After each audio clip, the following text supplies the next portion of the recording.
asambleísta Moreno. Señor presidente, compañeras y compañeros legisladores,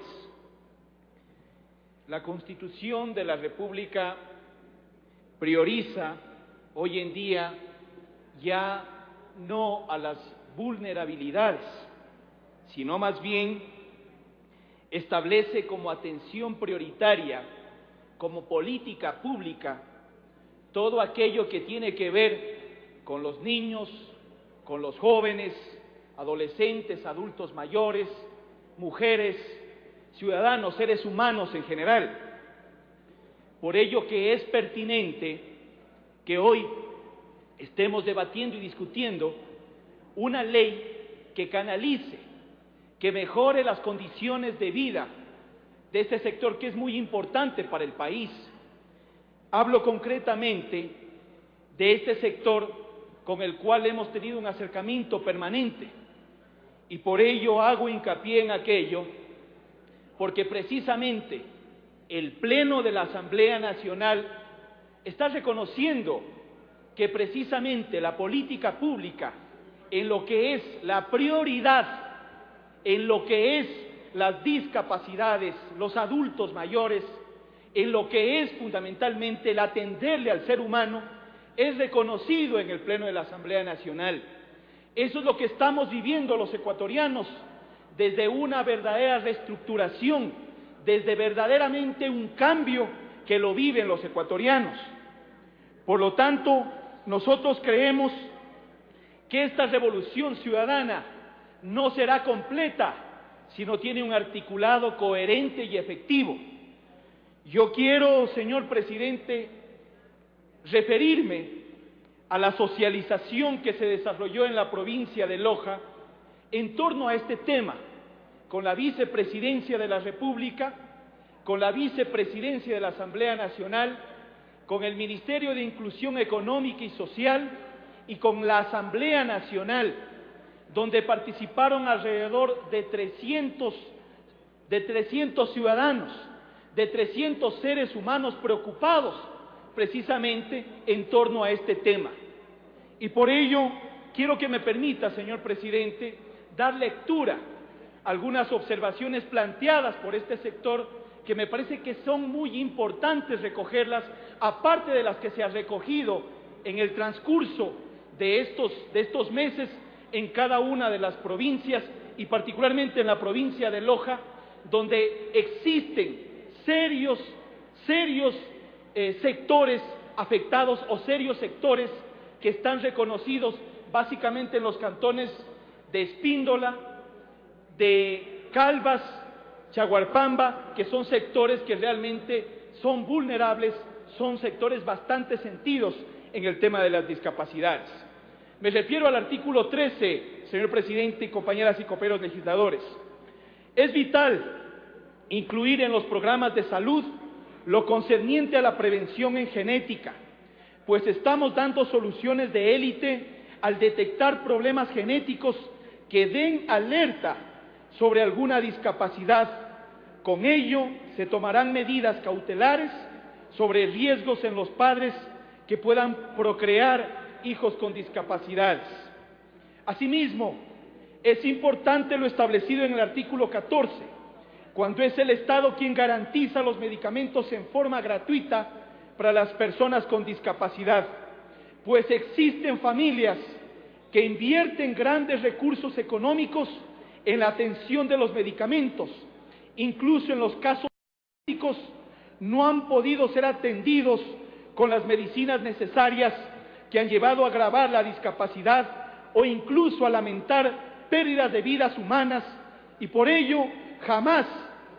el Estado ha tomado esta responsabilidad como política, pues muchas veces se ha quedado solo en trámites infructuosos por falta de una verdadera legislación. Estos son entre algunas de las observaciones y doy lectura a los principales. En el artículo 15, nunca se había considerado la gratuidad en las ayudas técnicas. Lo mejor que se había logrado es la exoneración en los aranceles de importación, pero ahora el Estado es el que toma la responsabilidad de otorgar de forma gratuita. En el artículo 21, haciendo eco de las observaciones planteadas por los colegas legisladores, hago mención que la rehabilitación basada en la comunidad había estado a cargo de organizaciones no gubernamentales. Sin embargo, la atención era muy limitada,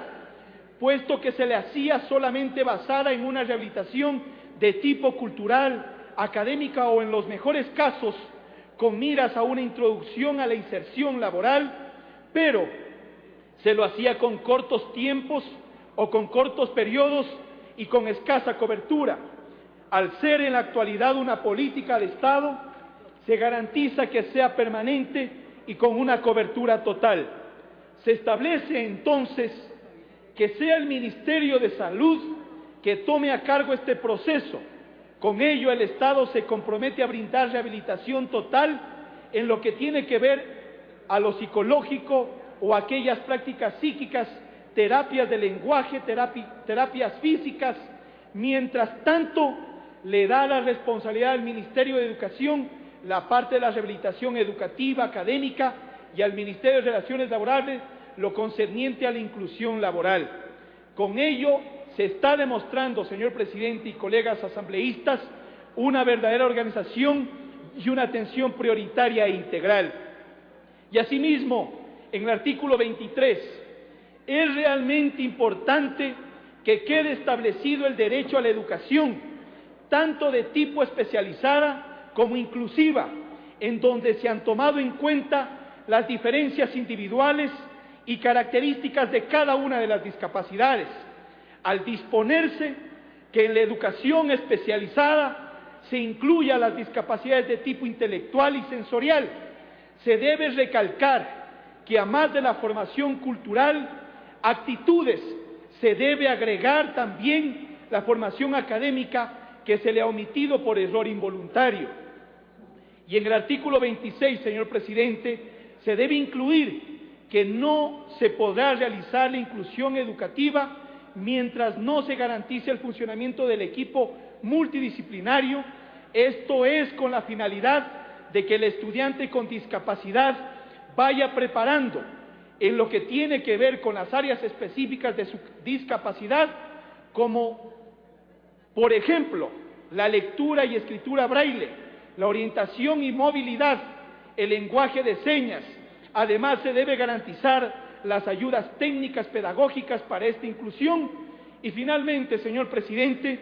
que en el artículo 27 se debe sustituir las palabras Dirección de Educación por Circuito Educativo, puesto que Dirección de Educación ya no existe en la Ley Orgánica de Educación Intercultural, y debe ser el nivel de circuito educativo para el asesoramiento sea cercano y efectivo.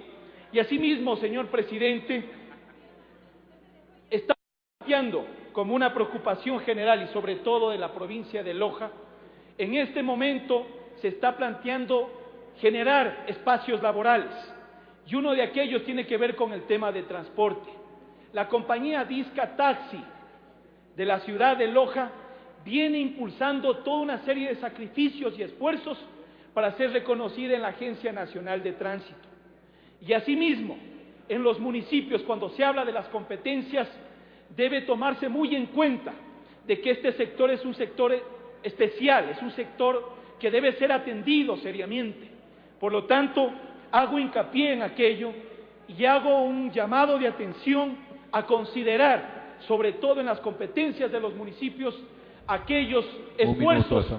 de estos sectores que vienen impulsando insertarse al área laboral. Y asimismo, yo creo que lo que está viviendo el país